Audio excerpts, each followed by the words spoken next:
You're listening to episode 55, Dana's Story, Child Life Specialist in the Schools.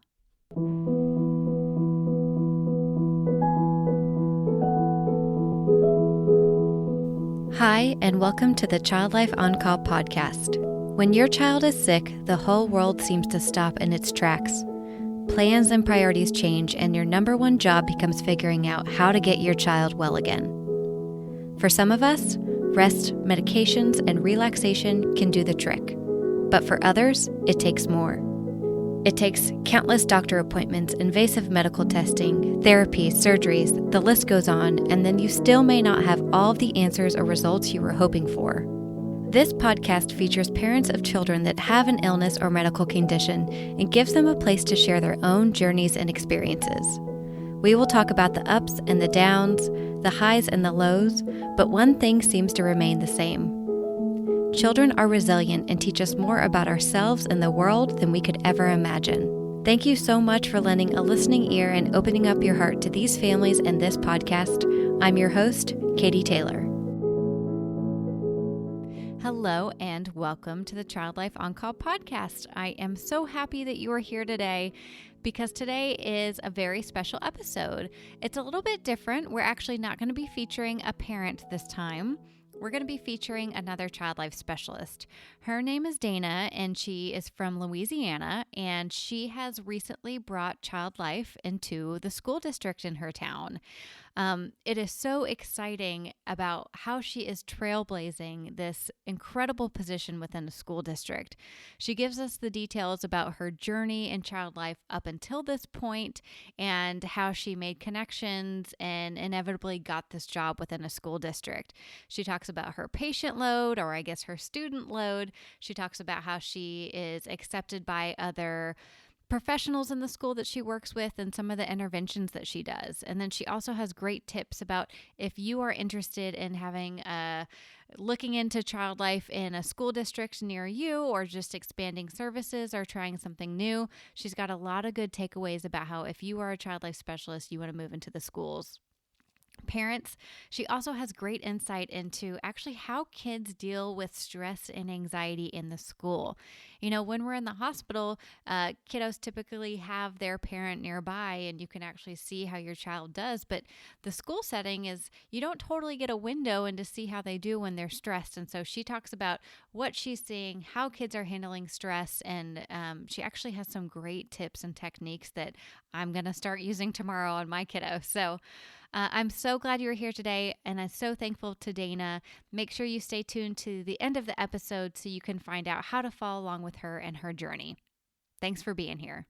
So my name is Dana Burnett, and I am from Indiana, but I now live in Bougier City, Louisiana. I have been here for about a year and a half. So it's all new to me in Louisiana. Yeah. And right now I am working for Bougier City Schools. So I go to 11 schools every week. So it's a lot of schools. Yeah. And I do child life in the schools. Oh my gosh, that is so cool. So I have admittedly never talked with a child life specialist who actually works in the school district. So I'm so anxious to ask you a whole bunch of questions and hear about your experience. But why don't you tell us about your path up until now and how you ended up relocating for this position?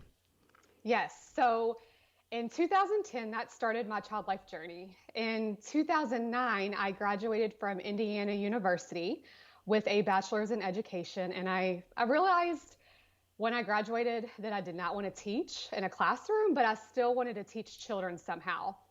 So I became a nanny in 2010, and the family that I nannied for, the mom was an ENT, and she came home one day and said, "Hey, at my children's hospital, there's this amazing field I think you would love, and it's called child life."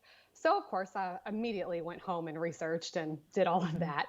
And maybe a month later, I was volunteering in the hospital. So it happened pretty quickly with that. So then in 2012, I moved to Illinois and got into grad school and went to Illinois State for child life.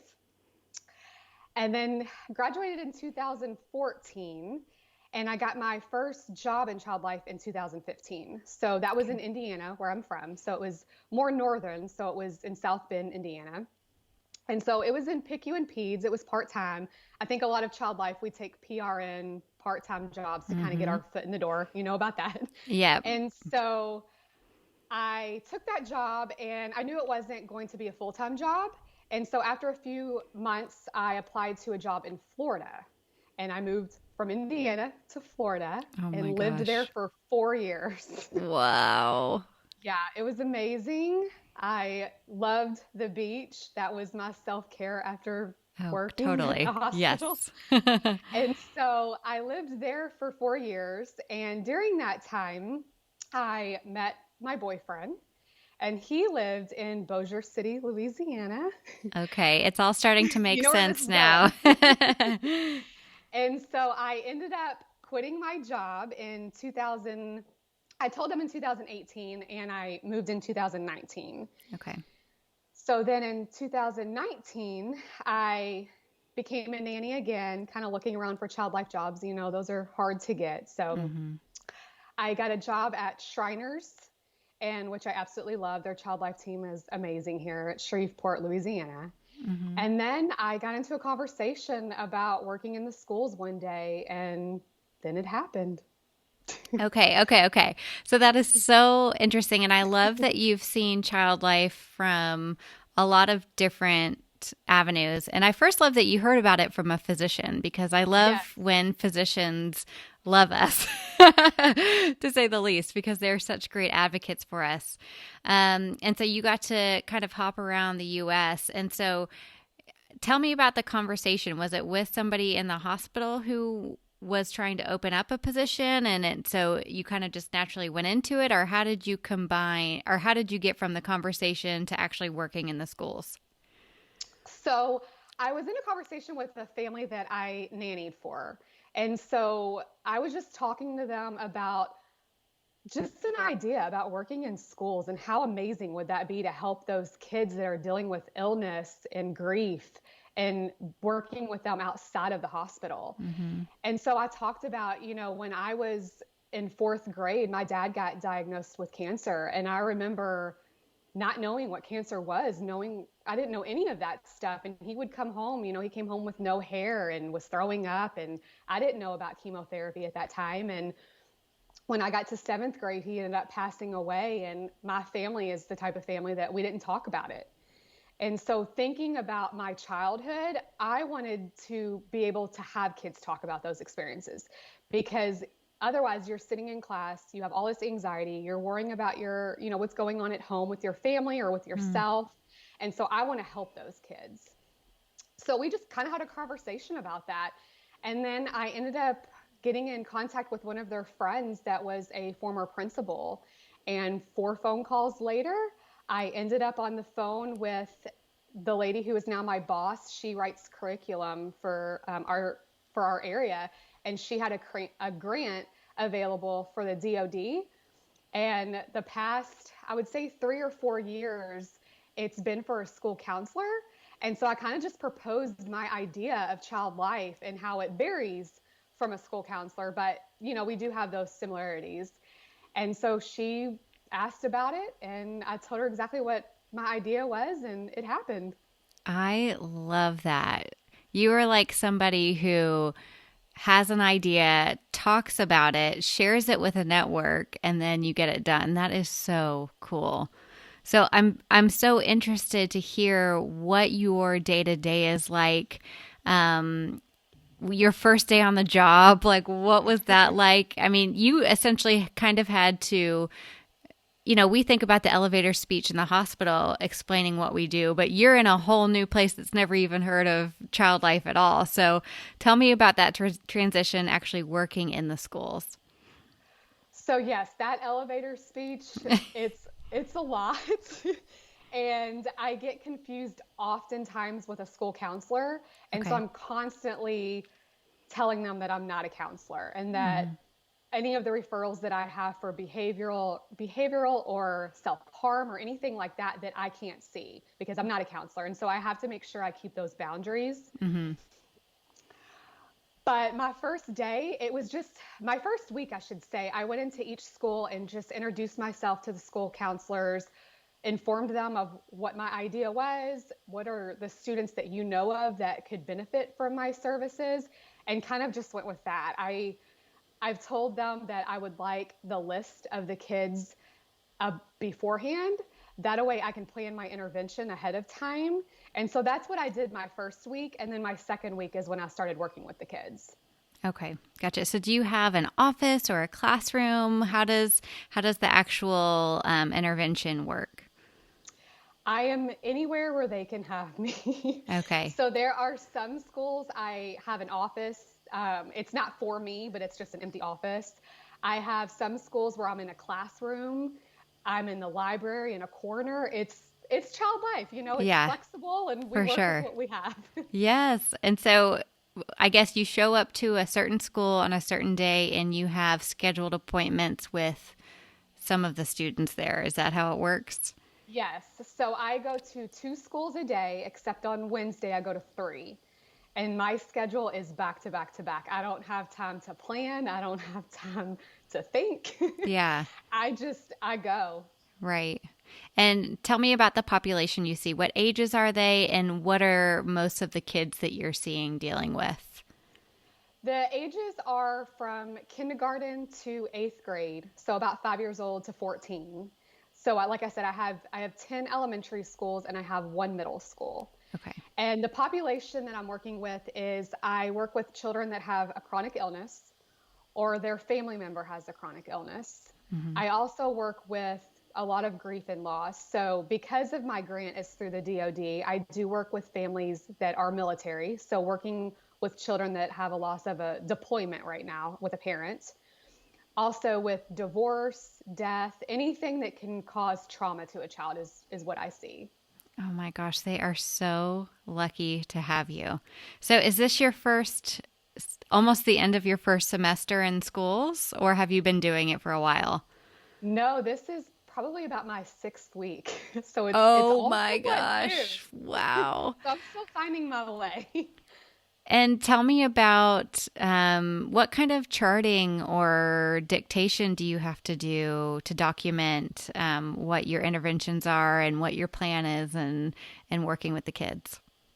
So I have a binder that I have tabs for every school. And so it has the child's name, the reason I saw them, what our intervention was, my goals for them. And then that's just for myself. And then for the staff, I send either an email or we have an Excel sheet for each school, and it will list the kid's name and I initial and date it. That way they know who I saw that day. And if there's anything that I need to communicate with them, I will either in person or through email. But other than that, it's a very short email with the staff. Wow. And how about parents? If anything comes up, the way I see a lot of child life in hospitals is we can either very quickly get a parent assessment before or talk about it after, just that open line of communication. And how are you speaking with parents? Do they have to sign off on a visit from you, or do you ever call them after a meeting and talk about what happened? I have to have parent approval to see any of the kids. So I do have that. And then I sent home a flyer to each kid, just kind of explaining what I do so that way parents are aware of my role. And in the flyer, it has my email. So I have received a few emails from parents just inquiring more about what I'm doing and how I'm helping their child. And that kind of just starts a conversation as well. That way I know what's going on at home as well. Yeah. Are you finding that when you're meeting with kids, I'm thinking about the parents that listen to this podcast and, on top of having a chronic illness or dealing with loss or grief, they're having to deal with the stresses of school and test anxiety and gosh, wearing masks in a pandemic right now is a whole other level. So I'm wondering, what are you seeing kids doing that's helping them kind of cope with the stress of being in school? So there's a couple things even this week already, and it's only Monday, that I've been able to see kids doing. Today, there was a kid that they do a timeout time is what they call it. And so for 15 minutes, they get to leave class and they either walk around the building or they sit in the office and color. And because they're having anxiety in class, and so it gets them to be able to walk out and kind of lessen that anxiety before they head back into class. So just something as simple as that I see. And then also, I don't know if you've heard of 5-finger breathing, because I have not heard of this, but apparently it's been around. So there's a lot of kids that do that. So for the listeners that don't know what that is, so if you take your hand and you trace your hand with your other finger, you'll start out with your thumb, and when you go up your thumb, you breathe in, and when you go down your thumb, you breathe out. And then you go up your index finger, you breathe in, and out your index finger, you breathe out. So it's just a calming activity, but you always have it with you. So that's something that I think some of the counselors have taught our children, which seems to really work. And then as far as with test anxiety that you brought up, I've been able to see a couple of the kids have a piece of paper and they block half of the paper with that plain paper. That way they're not overwhelmed with everything on the paper, which is a great idea. I wish I would have done that in school. Yeah, I think I did that a lot. Maybe even for the child life exam. I remember we got a scratch sheet of paper back in the day. I'm like, this is genius. Yeah. So a lot of the kids do that. And then something that I've been trying to teach some of the kids is doing a alphabet activity. So if you are having so much anxiety about tests or about just something you're learning in class right now, look around the classroom and find 2 things in the room that start with the letter A. Then find 2 things that start with the letter B. And hopefully by the time you're to letter M or so, you've kind of been able to lower that anxiety. So that's another thing that you could easily do at any time. Parents, are you listening? This is genius material. I'm literally going to try this with my son tomorrow during Zoom kindergarten, because I know we're going to have a moment and we are going to do, what do you want to call it? Like I Spy Alphabet or something? And you can do colors. You can even do colors. 2 things that are green, 2 things that are yellow. I mean, love it. Okay. You need to trademark that, Dana. That's great. And then I was going to say, so another thing that I have been doing since it's the holidays, and that causes a lot of stress for a lot of our kids, is I found an activity on Pinterest, which Pinterest is amazing. Yes. You can get lost for hours. So I found an activity that is called Coping with Holidays Ornament Activity. So it's a worksheet and it has 5 ornaments on it. And each ornament has the word feeling and then why you have that feeling. So the kids get super excited because they get to see that they just get to color. They don't see what our goal is in that. And so doing this activity, I have been really able to see what worries these kids. So we first start off with what are you excited about Christmas or holidays or anything that's been going on in school? And so they'll write that down. And then I'll try to transition to another feeling, anger, or why have you been sad or worried? And so it really allows them to be able to bring that worry up with us. And for an example, I had a kid tell me in one of her ornaments that she's afraid that this is the last time she'll have her grandma around because her grandma's old. So that allowed that conversation to open up for us. And we ended up ending the session by making her grandma a card. So without having that, I wouldn't have known that information that was going on in her head.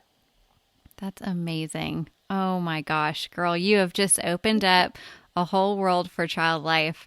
How have you been received in the schools? What are the counselors and the teachers and the principals saying? They've been very, very receptive. Like I said before, it's a lot of educating and letting them know that I'm not a counselor, because some of the referrals, a lot of times, like I said, aren't appropriate. Right. But everyone is so inviting, and I get emails from principals, I get emails from the school counselors, like I said, parents. I actually, even from a student last week, she was absent. She was out sick, and I had her parent called the school and asked if I was there, and they said yes. And she said, can she call her because she doesn't want to miss her session? Wow. Which I was like, oh my gosh, this is amazing. That is really cool. Oh my gosh, I love it. Yes.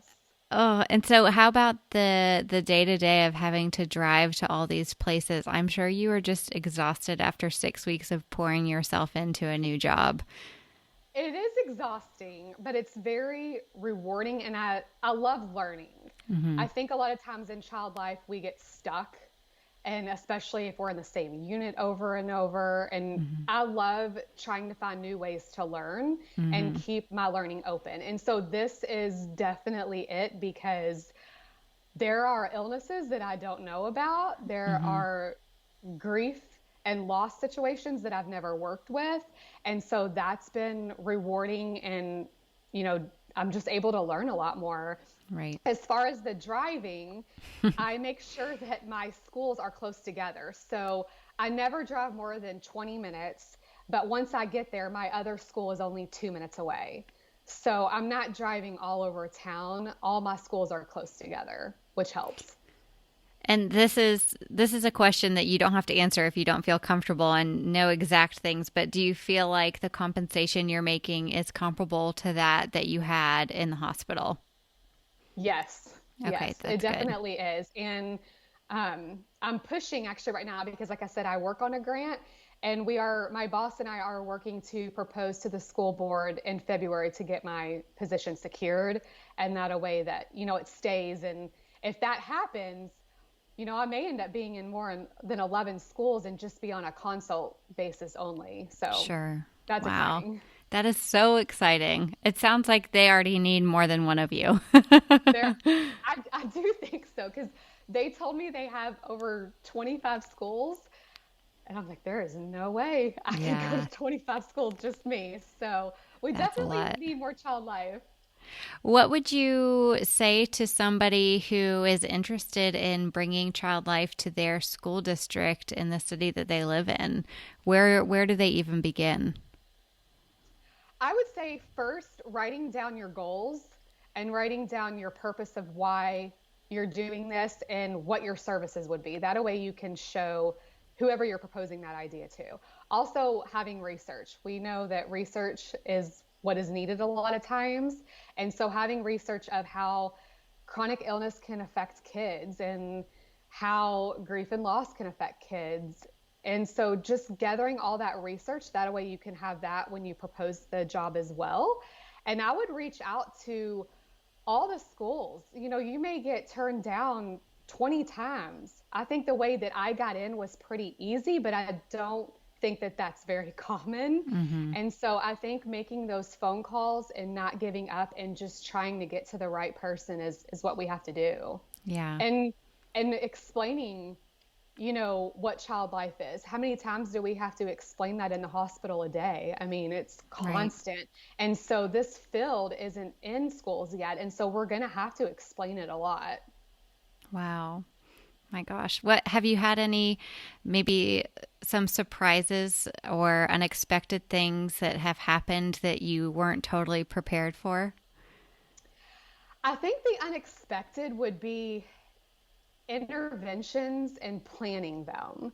Uh-huh. I don't know why I was thinking I would have time. That's probably how teachers feel. Sure. And I think, in the hospital, we usually have time if it's an inpatient. We have time to go spend 15 minutes to get this intervention together and then go see the child. I don't have that time. My appointments are back to back to back. So instead, I plan at night. And so it's trying to figure out how can I get my time together where I'm not spending every night planning interventions the night before. So I think that's a big unexpected thing. And then Mm-hmm. also planning around enrichments. I didn't think about, I can't take a kid out of math or science. That Right. didn't cross my mind.